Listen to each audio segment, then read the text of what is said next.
It looks like we maybe have some people tuning in from home here, which is great. That one get in, Nancy St. Pierre. She's joining. So that puts us at 8 potentially. Oh yeah, so I think we have a lot of Zoom participants. Okay, well, I'll have to make sure I speak more into the mic. Make sure I'm cognizant of where I'm standing. For those in Zoom, I see most of you muted yourselves, and that's perfect. If you can send questions, I will do my best to answer them. The way with our double monitor setup, it is a little difficult to see when you have questions, but I will do my best to keep an eye on that. I guess we have 9. Might be worth starting. Okay. For those of you in, I'm just going to mute everyone to make sure so you don't come out of the speakers. The speakers for everyone here. But as I said, if you have questions, feel free to put them in the chat. Okay, so this is, I think, close enough. Hopefully, I'm going to go through a bunch of introduction stuff. So let me see if I can move this over to somewhere that I can see it and won't block you out. Okay, so this is cord cutters. I'll start with the sort of boring. I'm Kevin. I see a lot of familiar faces. I work at the library. I'm the systems librarian, which mainly means that I do a lot of fixing and maintaining of the computer and electronic stuff in the library. Mostly computers, electronics, not as much, but you know, like most librarians, we do a little bit of everything.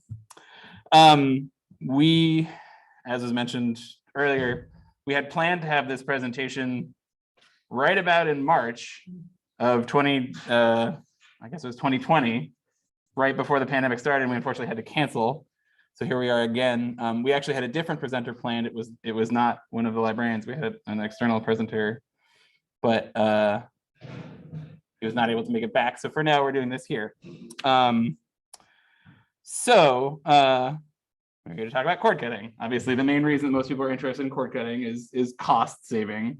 And so my hope is to give you an overview of tools that you can use to review multiple different aspects of cord cutting, which we'll go over in a second. I am happy to answer brief questions now, and this is something that a few of you in person have already heard. I'm happy to answer brief questions now, and then I'll save some time at the end, hopefully for potentially longer questions. And if you have particularly involved questions, I'm happy to answer over email or so on after the presentation. And we can sort of get into that. If, for example, you know, you have your personal setup that you're interested in some specific questions, I can hopefully help, but we'll do that after. I have 2 more people waiting to get in, so let me admit them real quick. And actually, last reminder, this will be recorded on Zoom for those of you at home. And the PDFs will be made available after both the recording and the PDFs will be made available afterwards. So if you miss anything like that, for those of you in person, you're going to hear me say these things 3 times as we were waiting for people to get in. Sorry about that. That will be in the recording as well. Okay, so there are, I try to organize the aspects of cord cutting that are most common. While traditionally a lot of cord cutting these days is internet-based, there is the element of finding and using antenna. This is something that I am not as familiar with, so I did a decent amount of research. It is still a viable option, and I'll go into that in a second. It doesn't necessarily have to be a big giant antenna on top of your home. There are actually smaller portable ones that you can get some channels from. Obviously, a huge aspect, and we talked about this a little bit before the recording started. A huge aspect of cord cutting is internet service, because the majority of what you're going to use rather than cable through, Comcast or whoever, is streaming services through the internet. So you need a robust internet service in order to see those. So we'll go through some of the available options in town, some tools to see wherever you live, whether you live in Hampton or elsewhere, what email providers are available for you. I'm going to talk a little bit about the different types of internet and what that means. So fiber, cable, DSL, broadband. I won't go too in depth, but just to give you an idea of, what you might ideally look for in an internet service. We're going to talk a little bit about streaming services. We'll spend some time. Of course, there are 4 million streaming services, and so it ends up being sort of, what are you looking for? But I found a few resources that I hope will be helpful in, I'm looking to watch X, Y, and Z. What streaming services might I find that on, and so forth? Or say I like, these 3 channels that I currently subscribe to. What are streaming services that comprise a lot of that content? Obviously, this won't be inexhaustible, but I'm doing my best to, once you are out of the class, you have an idea of what resources you can use to hopefully figure this out. Second to last, we will be talking about viewing devices, such as Roku's, Chromecast, so on and so forth. We won't go into super in depth, but I'll tell you what those can do and why you might want some of those. And, relative pros and cons of some of them. And then the last, we'll talk about the planning process based on these resources you have and how you might want to go forward planning your change to, cut the cord. And then, as I said, we'll have some time for either short questions if we have them, long questions if we have them, or whatever denouement we may end up with. And as I said, if you have short questions, feel free to interrupt at any time. I'm happy to answer those. We're good, we got plenty of time. Okay, so I don't know if this is one that is as interesting as some of the other topics, but I did want to bring it up because this is apparently a perfectly viable option for getting some channels.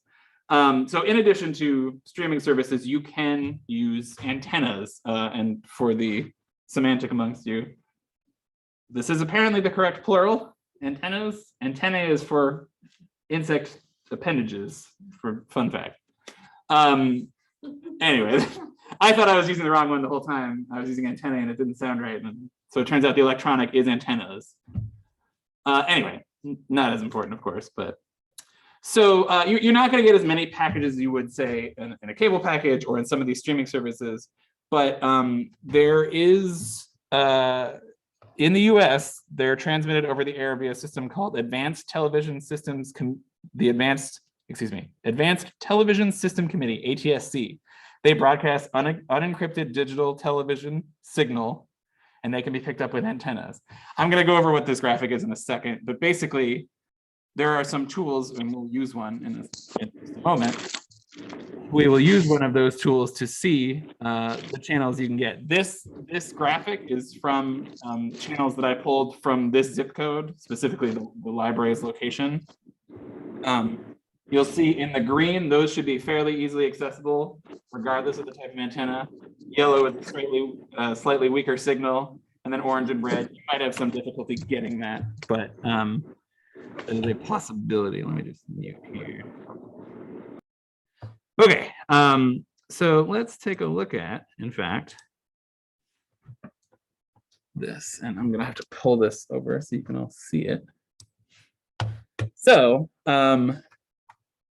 this is a website that the federal government runs, where you can get an idea of the channels that are available through antenna usage. It is a fairly easy tool. You basically can just put your address. So I'm just going to do zip code, excuse me. And you just hit go. And you should get a result that it looks very similar to the one I just got. Oh, I'm sorry. I was waiting for it to do something and it's down here. So you'll see your location. And you have a little key here. And you'll see some of the channels you're able to get. They have the sort of code for the channel. And if you are interested, you can also see where that antenna is, or where the broadcast is coming from relative to where you are. If you're interested, that's not really as important as the rest of this. But so you can get an idea, right? So green should be fairly easy to get with almost any antenna, which we'll go over the types of antennas in a second. Yellow, you might need like an outdoor external antenna. same with orange and red. So this is a useful tool. They have some other information about and TV antennas and stuff like that on their site here.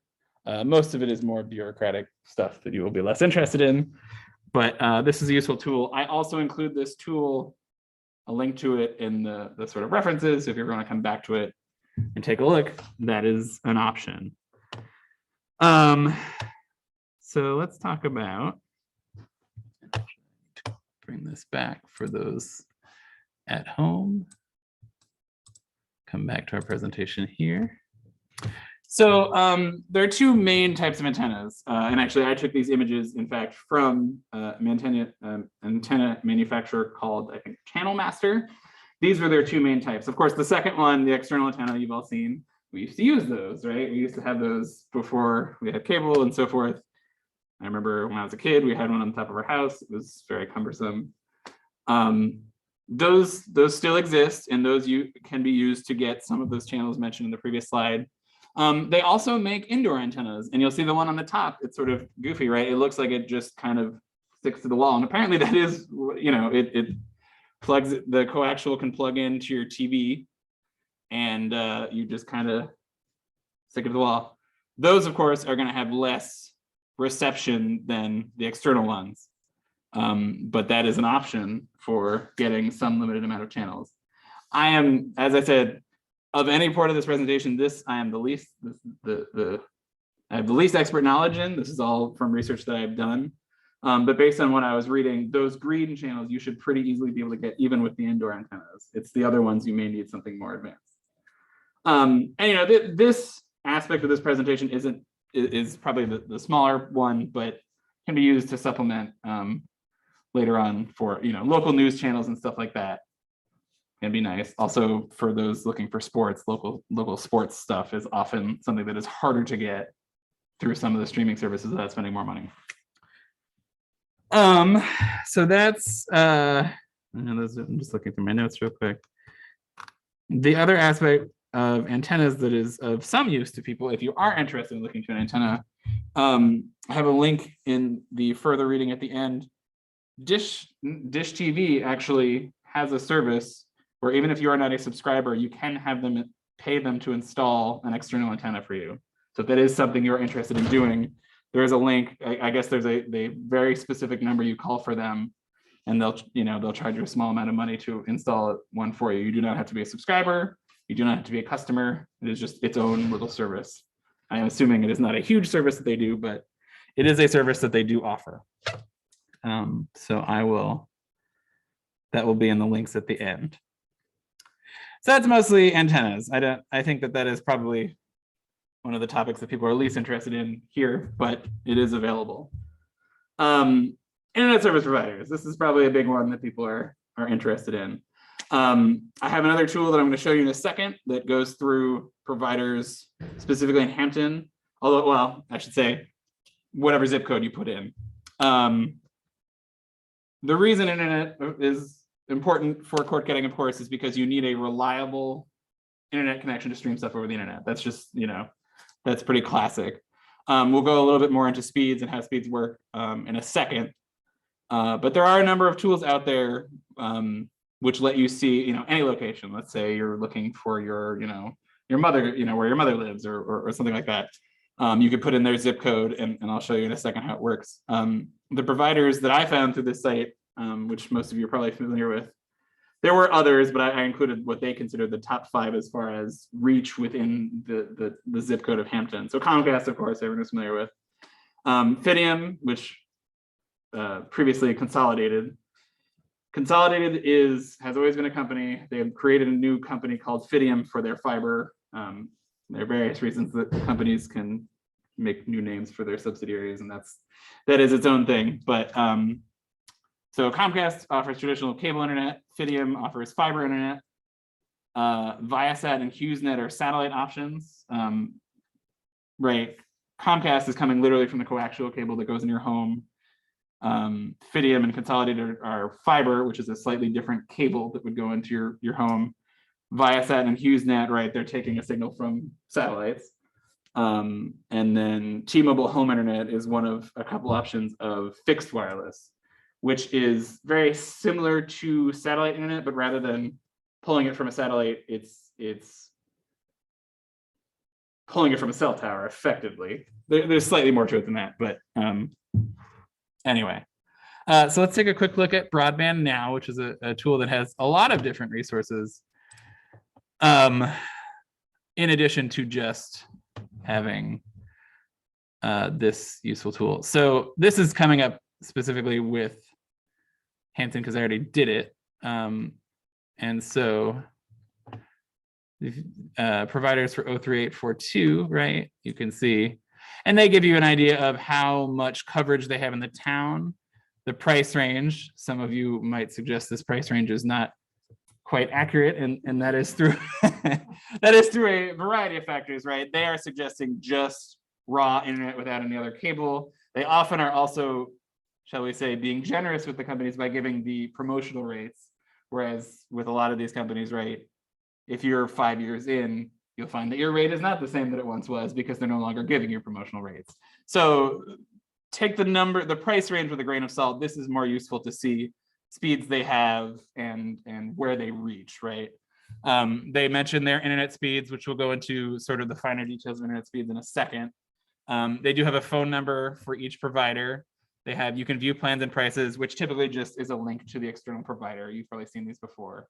Unfortunately, one of the frustrations with looking for internet plans, especially with Comcast, is you need to give them well, it is very difficult to get numbers without putting in a service address. So you know, and if you put in your service address, for example, they're going to say, oh, well, you already are subscribed, and they won't give you that information sort of devoid of context, which is unfortunate.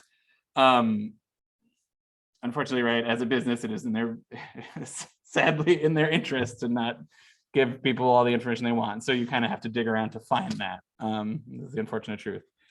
The other information they have, they will sometimes suggest if there's a deal available for your area. They'll say the type of internet here, and as I said, we'll go into those in a second. You can see, you know, their active deals, there's the price range, contracts, speed ranges, internet and TV, and so forth. Same with Viasat, which apparently is 100% spread through Hampton. HughesNet is another satellite. You'll see these two are satellite internet plans. T-Mobile does not have as much of a range. Consolidated, they suggest is a little higher. So this is Consolidated / Fidium. I don't actually know that 95% is quite accurate as far, but we can go into a little bit of anecdotal later about that. But they are definitely making a concerted effort in New Hampshire to try to get new customers. And as we were discussing earlier, they may not be the only company to do so. But further anecdotes, my parents live in south of Keene, which is a pretty rural area, the town they're in. They actually don't even have Comcast previously, but Fidium has quite recently, within the last month or so, made a push into that region. And it really sounds like they're pushing quite hard into New Hampshire to try to undercut Comcast. Of course, as consumers, right, most of these companies are somewhat equally bad in many different ways, but the advantage as consumers is that a company trying to spread out into this is charging way less than Comcast for now. You know, maybe that they will be the Comcast we complain about in 15 years, and that's unfortunately what it is. It is what it is. So if you go to their main site, yeah, this is basically how I did a search, right? You just literally put in the zip code. So if we said, you know, this is where my folks are, for example, you'll see T-Mobile, you'll see Viasat, HughesNet, Ultra, and you'll see Consolidated at the end. Interestingly, Consolidated is listed as DSL here, which is not, as I said, there now. But this literally happened like last week for them, so it's quite current. So this may take a little while to update. Let's see. They also have some other tools which I link in the further reading. This is a very useful site. You can compare plans for some. They also have resources on, for example, how to choose the right internet speed. And they have a little calculator. We can talk about how many devices you use, how many, you know, what types of things you use your internet for and so forth, and then give a recommendation on the internet speed you might aim for. So they have a lot of useful tools. They also talk about types of internet speeds, and that is a good segue into further details on internet types and internet speeds. So we have, oops. So right, there's 4 types of internet. As I sort of went over this before, cable internet is coaxial. It is definitely the most common because we have coax is the groundwork for coax was in TV, which people have been using for a long time and still use, and thus it's very reliable, it's very fast. The truth of cable internet these days is because it is so ubiquitous, it has become kind of the most expensive. It seems kind of counterintuitive, but that's just sort of the way it goes. Fiber internet is sort of, if you could choose any option disregarding price, fiber would be the ideal. Fiber internet uses a cable where the signal actually travels through light via glass fibers in the cable.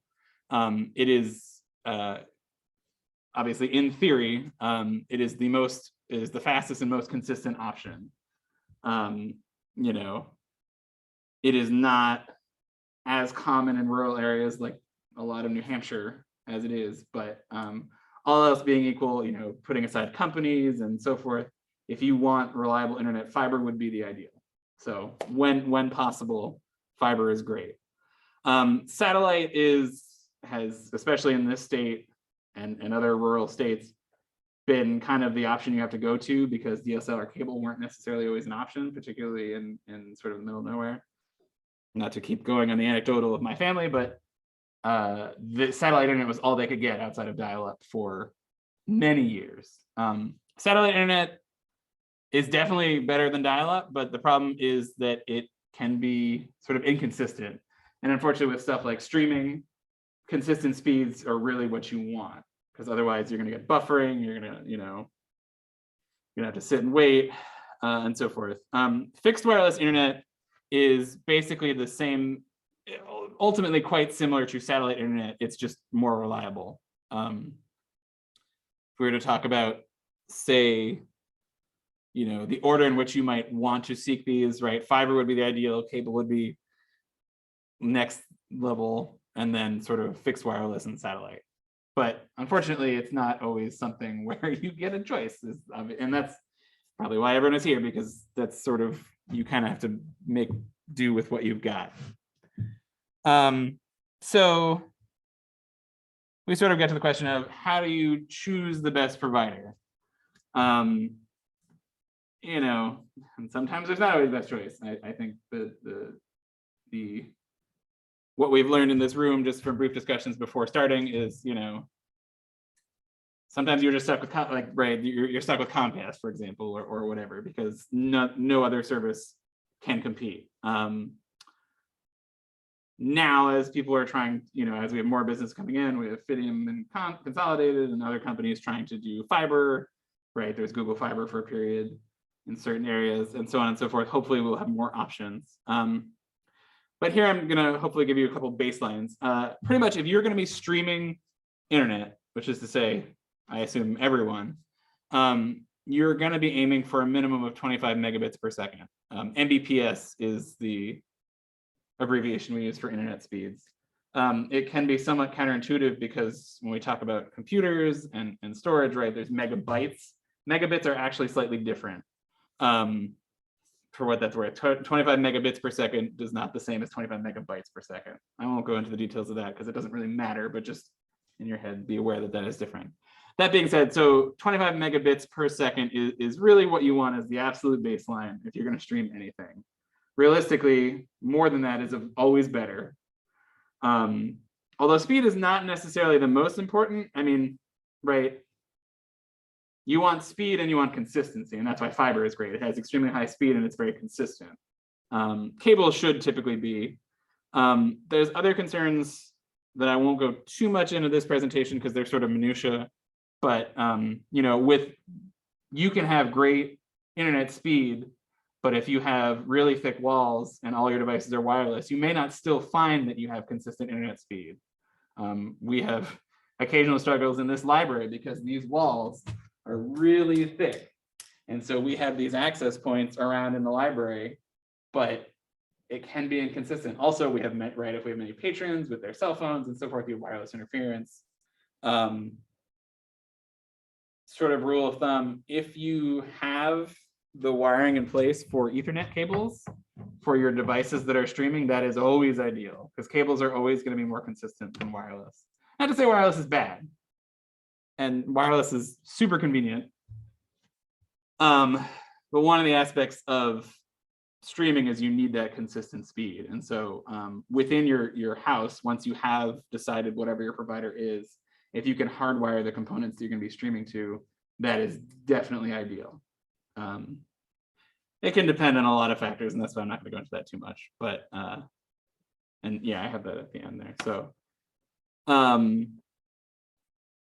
so yeah, and you know, we'll go into the very end of this, the holistic, how do you choose, you know, streaming, how do you choose whatever. It's going to come down to, you know, figure out what your baseline speed is, figure out how much you're willing to pay, shop your providers, and then go from there is ultimately sort of what we're looking at. So we'll get to that more in a minute. But for now, that I've talked about antennas and internet, we're actually going to talk about streaming services. I made a little chart. You're probably aware of this, there are a wild amount of streaming services that exist in the world. Especially now, right? There's more than there's ever been, and that's going to probably continue. So I've sort of split them for your reference into streaming services with live TV. These are somewhat the closest to analogs to cable television, right? They have local channels. You can get news stations. You can get stuff like that. General streaming services are the same thing except devoid of live TV. You're not going to look at your local news on these. You're not going to. And I'll go through a couple of these examples in a second. Any of your really specialized, really niche streaming services. Realistically, as you figure out how you want your sort of cord cutting experience to go, you'll probably mix these. Although maybe you don't actually care about live TV. You don't need, you know, you read your news through, you know, your newspaper subscription or whatever. You don't need TV news. Really, right? Live TV is most important for if you want local news, local channels, and actually sports is potentially the other one. And I have a slide a little bit down the line talking about sports, because that can be one of the more complex, trying to figure out how to do cord cutting in sports. I don't actually have a lot of, not to stereotypically be a librarian, I don't have a lot of personal experience with that, as I'm not a huge sports fan. But I do know people that do and what they use, and I'll give you some guidance on that. Right, streaming with live TV, Hulu. Hulu is sort of both a general streaming service and also has a Hulu subscription that has live TV. There's multiple levels. You can do Hulu with ads, you can do Hulu without ads, you can do Hulu with live TV, and so forth. That is a possible option. I know that, again, anecdotally, my mother is a large football fan. In order for her to watch football, she subscribed for basically half the year to Hulu with live TV so that she could watch football games. Sling TV is another option. I am not as familiar with it as a particular service, but it does exist, and I believe it is one of the cheaper ones.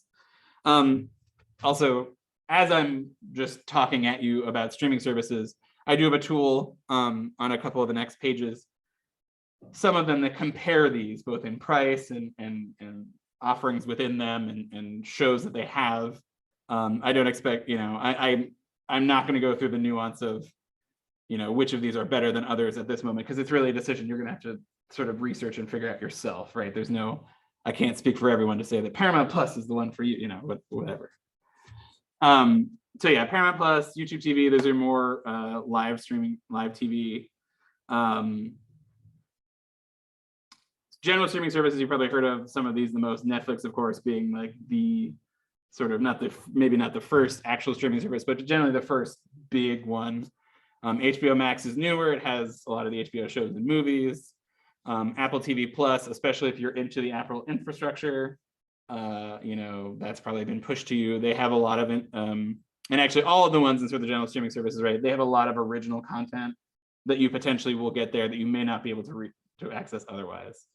Apple TV is pushing a lot of exclusive shows. Amazon Prime, of course. Amazon, a behemoth of capitalistic whatever. They are pushing fairly hard into video. Disney Plus, again, another giant one. Disney Plus also has they are pushing a lot of bundled subscriptions. They have stuff with ESPN. They have stuff with a lot of other providers of all sorts of things. So if you're interested in Disney Plus as a service, there are a lot of bundles that you might consider. Hulu, I listed again because, as I said, it's sort of its own thing, but it also sort of exists as a general streaming service. And then you get into the specialized. You have all sorts of stuff. Criterion Channel. You may be seeing we have the Criterion Channel, the Criterion Collection upstairs, right? They're sort of critically acclaimed movies remastered with commentary and so on and so forth.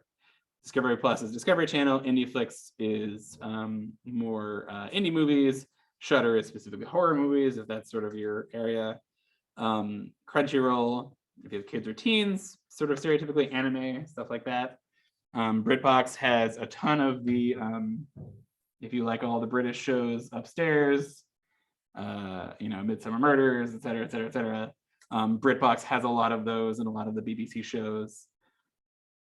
AMC Plus has a lot of the AMC shows and some other offerings. And then ESPN Plus obviously has a lot of sports offerings, although I'll put an asterisk with that because, as we'll go into in a couple of minutes, sports offerings are kind of complicated between rights of streaming, all of the commercial rights that come with sports. That's the whole thing.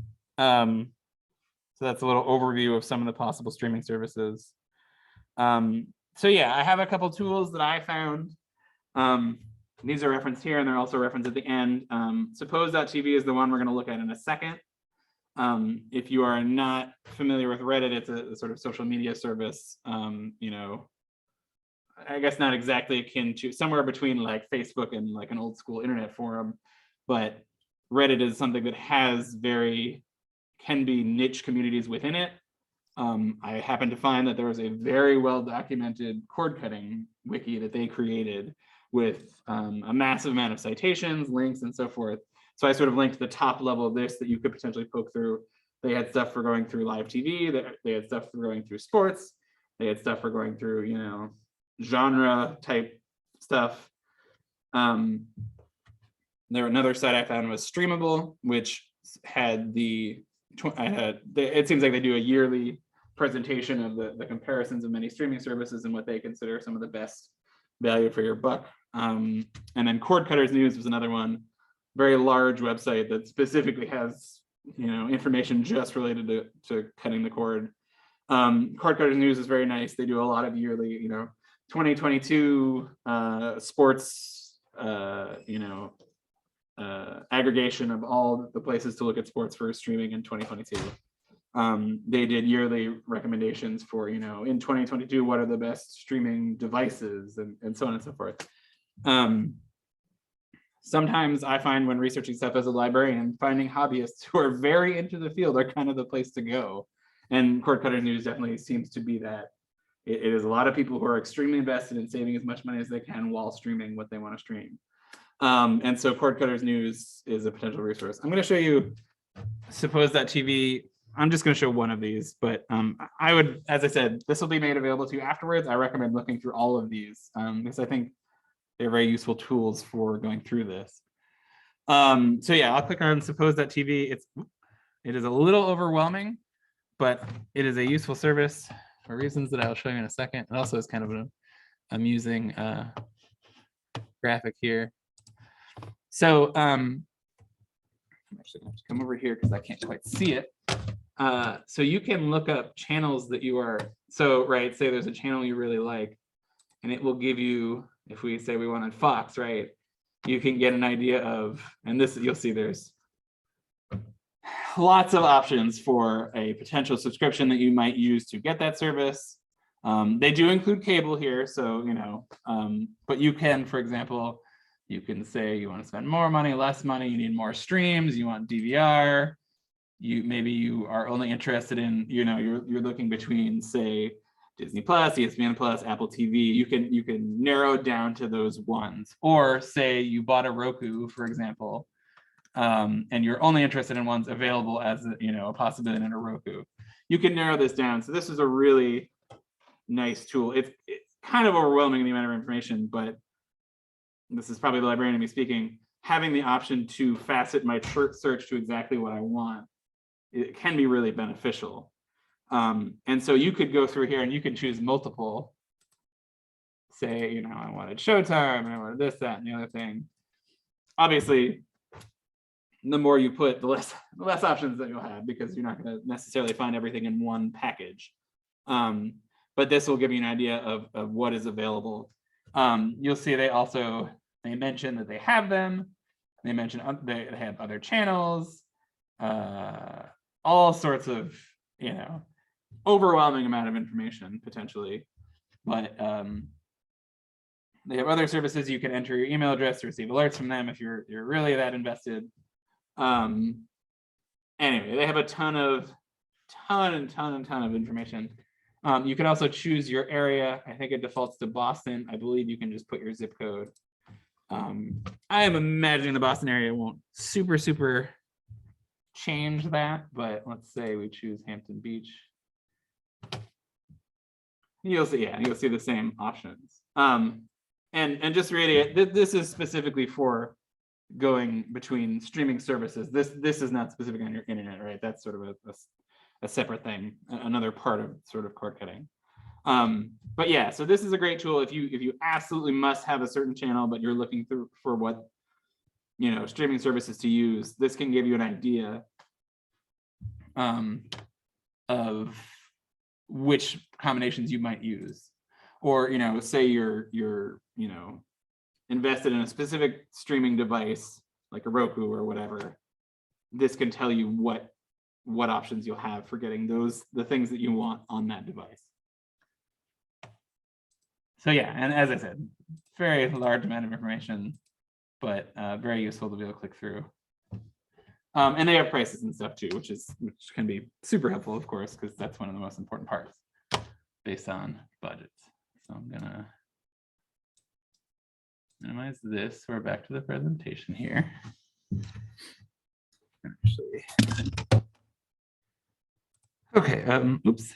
We're going to go to sports in a second. But yeah, so not necessarily information presented in the exact same way, but the cord cutting wiki, the streamable live streaming comparison, and cord cutters news all have a lot of similar resources presented in different ways. But again, speaking from the perspective of a librarian, it's always good to have multiple sources before you decide something. You always want to, not to say that any of these are hopefully bad resources per se, but it's always good to get corroborating evidence before you make a decision.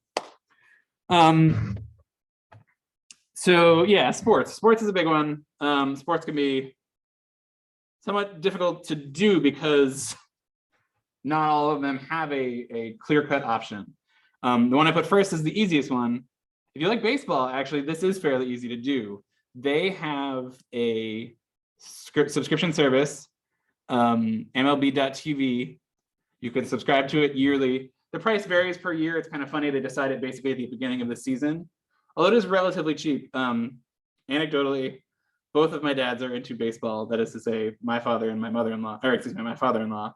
They're both very big into baseball. And so I usually buy my dad a subscription of MLB.TV because they don't have cable. They use the Roku and so forth. I think last year I forgot the beginning of the season. I'm a bad son. And anyway, but I purchased it and I think it was around for like half the season. I want to say it was $50 for a year. So it was quite inexpensive. Obviously for a year in this case is to the end of the World Series, right? Although you can purchase if you care about spring training or whatever for baseball. That's even cheaper. You can get the entire off season for a fairly low price. Really, the only annoying thing about that is, as I said, you can't really buy it until the season is about to start because they choose the price around that point. But the service is quite easy. You can do it in a couple different ways. You can do it, if they obviously around here, if you're a Red Sox fan, you can specifically do a subscription for Red Sox.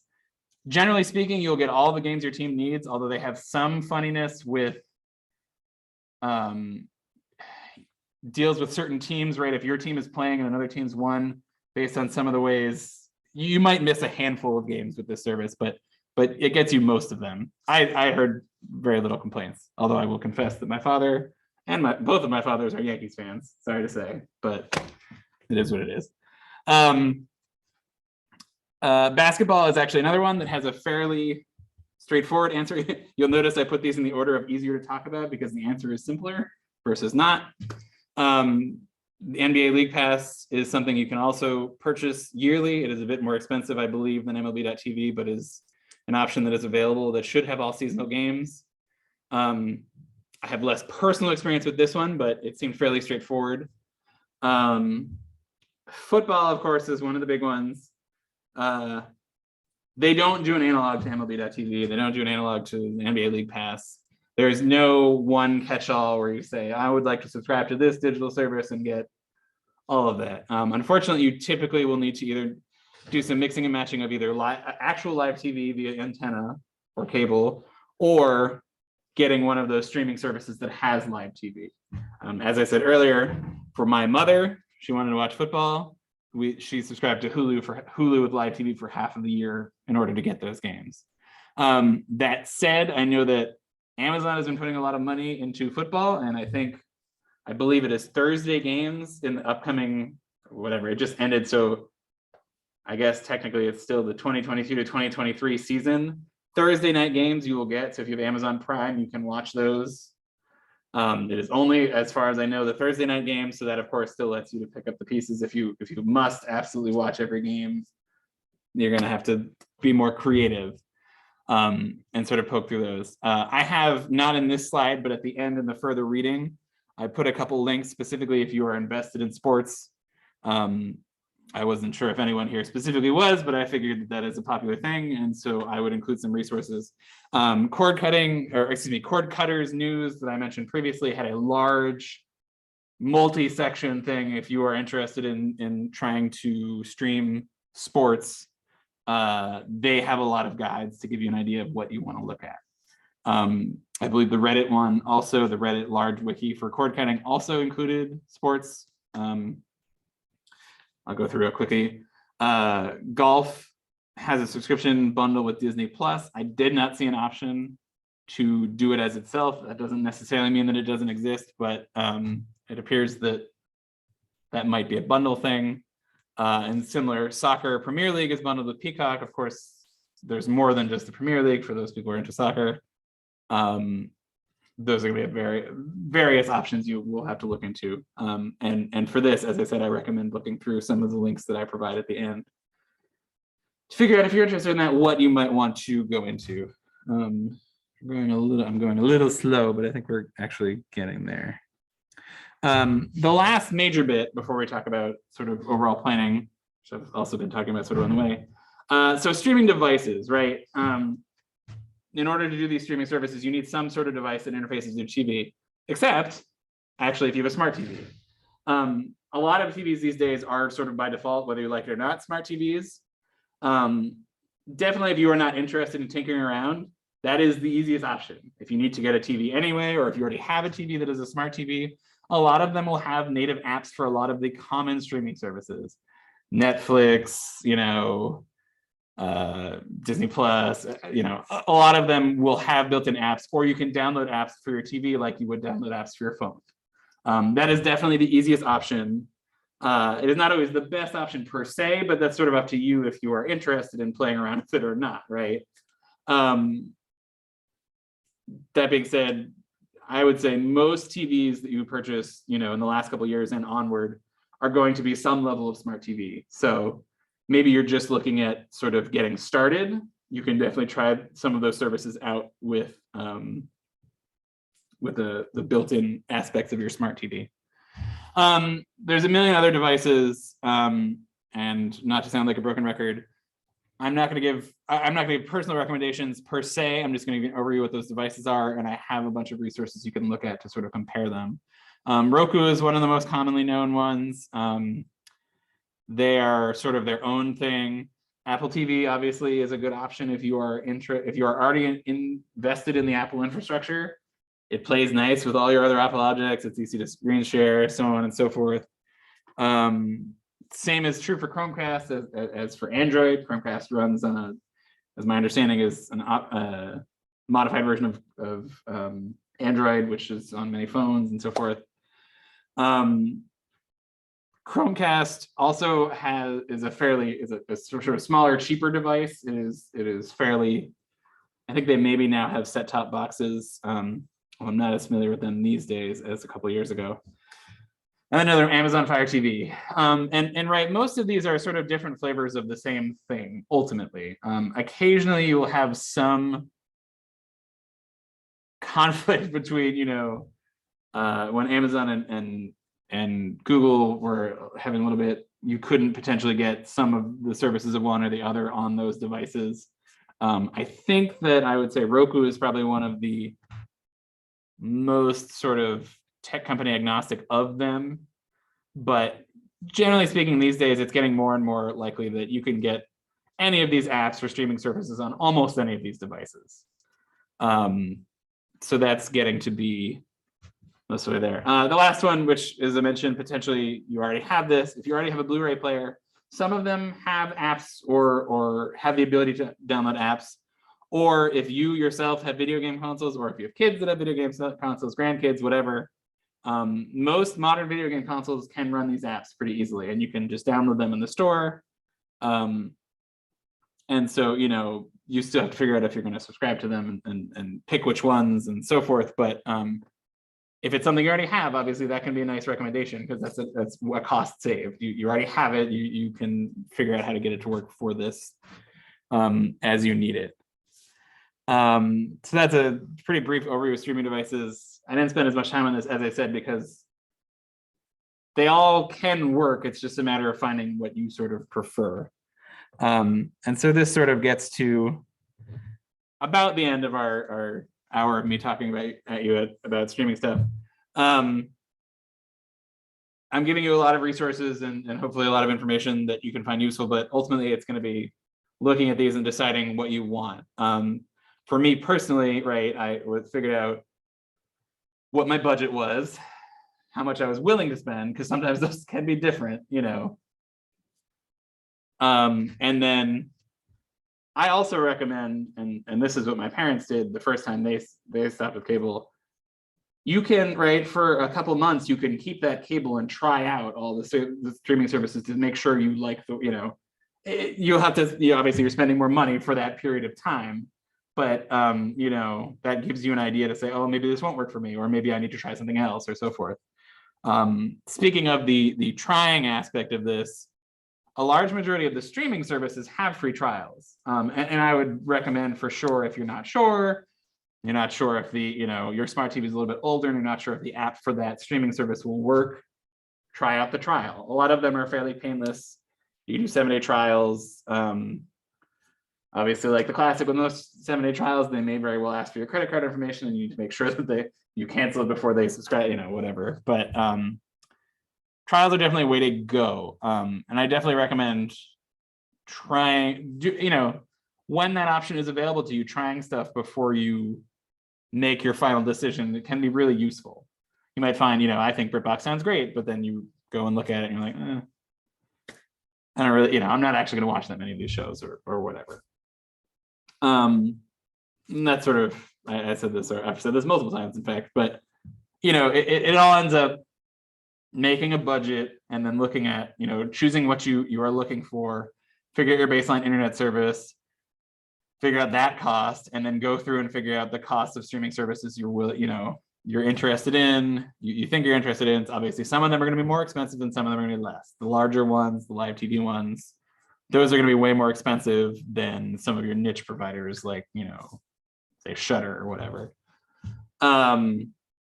So yeah, that's There haven't been any questions meanwhile, and it might be that there's not many questions now. But that's the sort of overview to cord cutting. It's a lot of information, and hopefully some resources will be useful to you.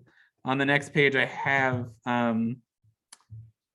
these are a lot of the resources I used. I actually have a couple others that I thought of during this presentation that I'll add in before I send this off into the ether to all of you. I definitely recommend trying out a bunch of these. You know, I as a librarian, my typical thing is find resources that will give me the answers rather than me having, right? It's not necessarily, and so being able to sort of aggregate and get a number of aggregate resources to look through to make your decision in an informed way is really the way to do it and the way to recommend it. So that's pretty much all I've got. If anyone here in the audience has questions, please let me know. If anyone online has questions, I don't think I've seen anything yet, so I'm assuming no one has until this point. Yeah, any questions here? No, we're good. I'm going to back up a little bit. Yeah. You know, you said the Dish is willing to install. Yes. Install an antenna. Yep. Do you know of anybody else that's willing to do that?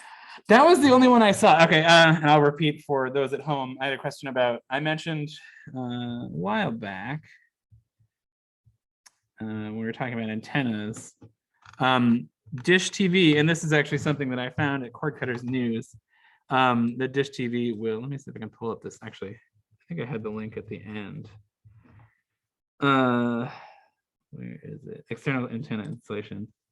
That was the only one I've heard of, because this was sort of anecdotal. As I said, I happened to see this article from Dish TV, or excuse me, from Cord Cutters News related to Dish TV. Yeah. They have, and I don't think they mentioned others doing so. It's certainly possible. You see, they have an incentive installed. Call this number. Interestingly, they do say for sure call that number, not their main number. That's sort of its own thing. Yeah. I can take a look for sure after this presentation and see if there are any others. This was the main one that was mentioned. I have to imagine they're not the only ones, right? But it ends up, I guess, being sort of, I definitely think antennas are less of a, yeah, Amazon installs antennas, but for a much larger price. Right. I'm sorry, I don't mean to be. No, you're good. But I have to keep my grandson. Not a problem at all. I'm happy to take questions afterwards. Feel free to email me. Yeah, feel free to email or call. If you call, just ask for Kevin. I'm here. Okay. Feel free. Yeah, and if you need to go, don't worry about it. I'm not worried about it. So much. It was very helpful. No problem. So yes, it does seem like there are a couple others, but yeah, price might be a thing. I also know, I think that a lot of the things people look for in streaming are not necessarily antennas these days. Right. So unfortunately, there are less providers doing it. Yeah. I mean, theoretically, right, you can do it yourself, right? It is ultimately, but yeah, your handyman could probably do it, right? But don't have one. So yeah, that is, I suffer from that problem also. Fortunately, my wife is handy because I am not. Kevin, thank you very much. No worries. And as I said, feel free to call, email if you have further questions. If you take this home and come up with more questions, obviously this won't be. Come into the library and ask you because I don't have. Yeah. I don't have emails, so that is also not a problem. So I'll have to do it in person. Yeah, that's fine. I'm often take shifts at the reference desk, and right. Or you can just call and ask for Kevin. Yeah. I'm here most of the time. I've seen you there before. Yeah, I'm around. I don't really have anything, so I have to kind of do it verbally. Sure. Decide what I want to do. That's for sure, and a lot of this can be overwhelming. Is that Cord Cutters only online? Do they do a hard copy in the mail? Do you know? The Cord Cutters News. I think it's just an online site. Yeah. Okay. Unfortunately, yeah. I'm still into the hard copy. Yeah, I hear you. It's it's much cheaper rather than printing. Unfortunately, it's the truth. That's all right. I gotta catch up with it eventually, but I'm trying to do it cheaply. So sure, of course. That was very good, though. No problem. I'm glad to hear it. I learned quite a bit. Good. That's great to hear. So thanks. No problem. If any of you at home, I know none of you have said too much here. If you have any questions, I am still here. Kevin? Yes, hello. Hi, this is Nancy St. Pierre. Hey, Nancy. Hi, I don't know if I'm on camera or not, but You're on anyway. camera on the laptop, you're not on the big screen, don't worry. Okay, yeah, Yeah, I just didn't know where my face is because I don't see it. I do want to make a comment to make sure that people are aware that MLB TV in Hampton will not bring you the Red Sox games because it blacks them out. Yeah, oh, blacks that's them true. out. Yes, that is actually something I should have mentioned. It's a weird, it has something to do with the local, I guess the local station's rights to the games, I guess. Yeah, it's the way it's the way that they've done their contract, you know, with MLB, the way that MLB Right. has done its contract with the teams or whatever. But the only way that I know to get the games right now for Red Sox in Hampton is Fubo TV. Okay, Fubo TV.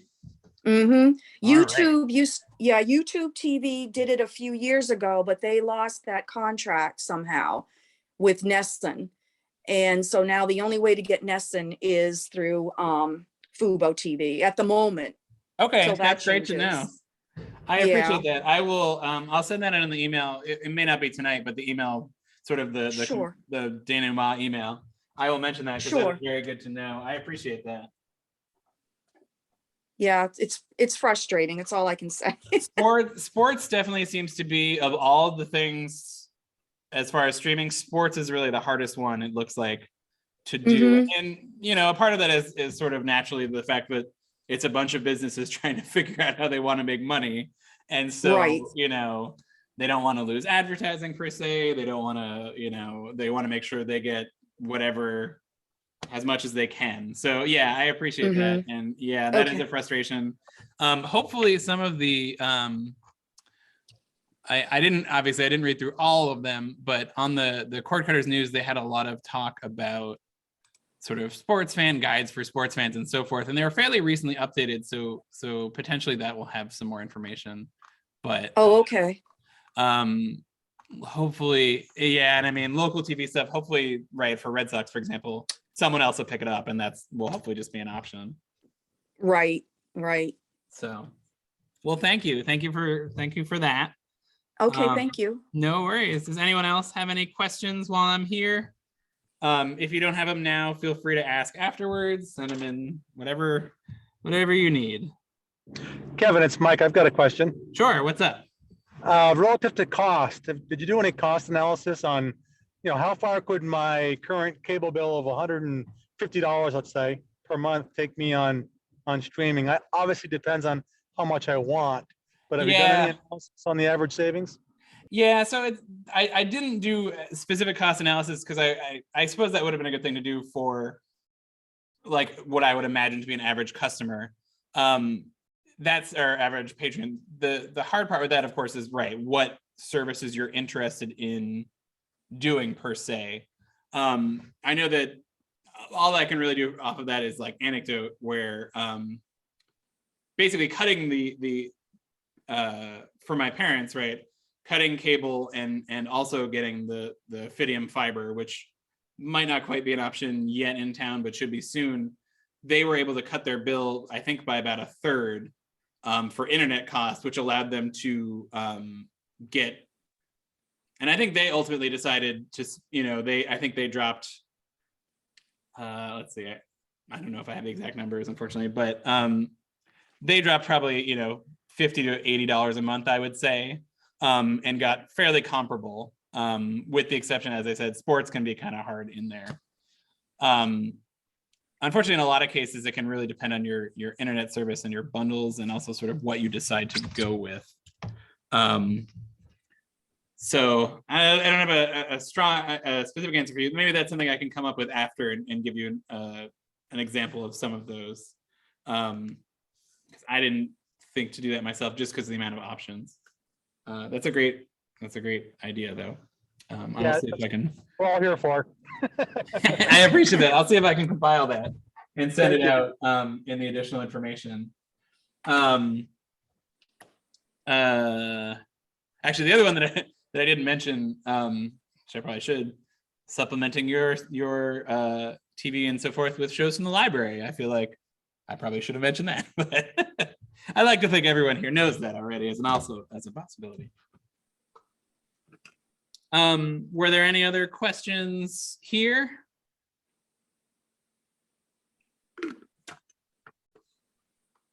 I guess I will take that as a no. So I think we are about good. As I mentioned, happy if you have questions. You have the email you received from me already.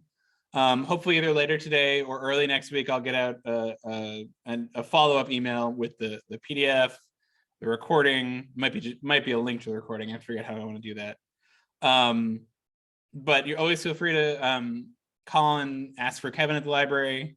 Email me. My email address is on the website, and actually was your return address for the previous email from here. Yeah, always happy to answer questions. I'm not, cord cutting is something I only have mostly some personal experience with, but I'm happy to try to find you resources and anything else. So I appreciate you all coming. I hope you enjoyed it, and I hope you learned something. Thank you. No worries. I hope you all have a good day. You Thanks. too. Thanks. Thanks. All right, and I will close down the Zoom here. Let's see, I'm gonna stop screen sharing. All right, and I will shut this down now.